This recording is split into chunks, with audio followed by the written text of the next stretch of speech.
History of true Islam is replete with the personalities who sacrificed their life for the sake of Allah. Those noble personalities made a covenant with Allah and stood firm on his path until the final drop of their blood. The sinister-minded of the world did not tolerate the truth-seekers when they spoke the word of justice and followed the path of truth.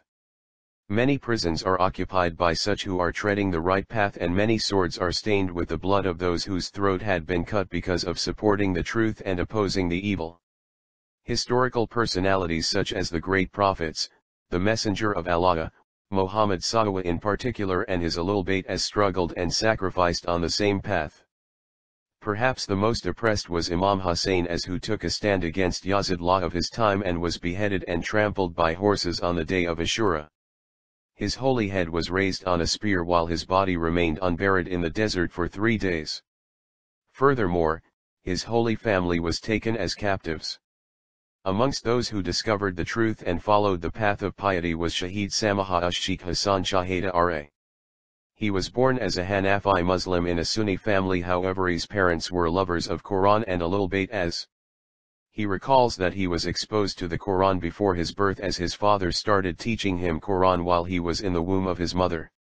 According to a news report, he was born in Egypt in 1946, and in the very early stage of his life he was enrolled in a local Quran school. His passion for the message of Islam was obvious as he started delivering Jamui sermons and speeches at a young age. His words were attractive enough to get him a place on a television show and as a preacher for the Egyptian armed forces. Eventually, he became a teacher in Jamiat al-Azhar, a prominent religious university of Cairo. He would go on to become an imam of a mosque where his masjid was in front of the embassy of the Zionist occupying regime. He was one of the staunchest opponents of Zionism. He became a prolific writer and gained prominence at Jamiat al-Azhar, where he taught other popular scholars such as Sheikh Hasan.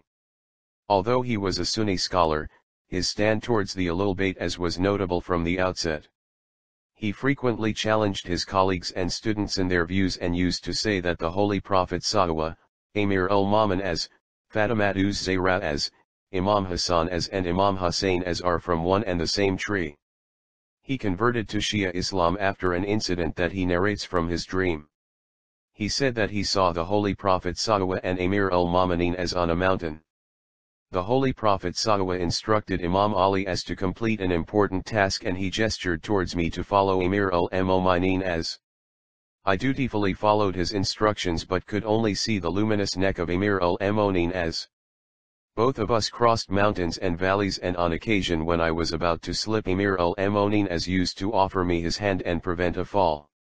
Upon waking up he realized that the dream had a message for his life. He interpreted it as instructions by the Holy Prophet Sallallahu for him to follow the noble path of Amir al-Mu'minin as. Although he realized the dangers that lay on this path, but he was determined to stay loyal to it, relying on the help from the Imam as similar to what he saw in his dream. His views about the Ahlul Bayt as lead to his incarceration by the despotic Mubarak regime.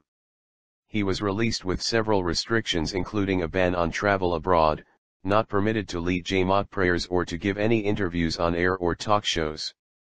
Despite constraints on his speech and pen, he defied the ban and appeared on some programs on television. In his first program he exposed the tyrannical, oppressive and undemocratic regime's torture practices in prisons. He spoke about his experiences after accepting the path of Ahlul Bayt as and making tawassul to the Holy Thaqalan, the Book of Allah and the Ahlul Bayt as. Brutes are seen dragging the body of Sheikh Hasan Shahata in the streets. Influenced by the barbaric, ruthless, organ-eating beastly Salafis/Wahhabis/Takfiris, the Egyptians started a despicable and abhorrent practice of rejoicing on the day of Ashura, the day of the massacre of Imam Hussein as. Gullible people began a tradition to wear new clothes and distribute sweets. It was painful for Sheikh Hasan to tolerate this. On occasion he voiced his opposition by reminding those who indulged in this anti-Islamic practice and reminded them that the victim was the grandson of the Holy Prophet Sallallahu. In response he started to recite Majlis of Imam Hussein and his Ahlul Bayt as in homes to remember the great tragedy of Karbala.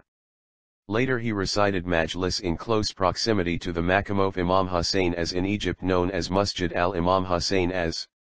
These gatherings were quickly sensed by the establishment as a dangerous trend and were consequently terminated. The final days of his life were destined to be during the holy month of Shaban, the month of the Prophet of Allah Salawah. It was 15th of Shaban, one of the holiest night of the month, the night of the birth of the Savior of the world, Imam of our age Sahib al-Asr was Zaman Ajdf, when he found himself in a village called Abu Mus'alam in the province of Al-Giza. The residents of Abu Mus'alam were under constant threat by the Salisfis/Takfiris, and perhaps that was the reason that Sheikh Hasan had decided to be present in that majlis. Sensing the opportunity to put an end to his life, the Salafi/Wahhabis/Takfiris attacked the residents, brutally killed Sheikh Hasan and 4 of his companions, dragging them outside. He was the true follower of the Ahlul Bayt and reached the high state of martyrdom, a death of honor, a death in the love of Allah, his Prophet Salawah, and Ahlul Bayt a death in opposing the evil and standing firm on the straight path. Martyrdom was the reward for the personality that lived and died in the love of Ahlul Bayt. Today his soul flies with the souls of martyrs of Ahlul Bayt and he has the honor of being in the company of Amir al-Mu'minin. Our salute and salam upon his soul and blessing upon his grave. We send our condolences to the Imam of our time ATFs on this great tragedy, and we hope that the struggle of Sheikh Hasan Shahata will kindle a flame in the hearts of millions of the world's youth.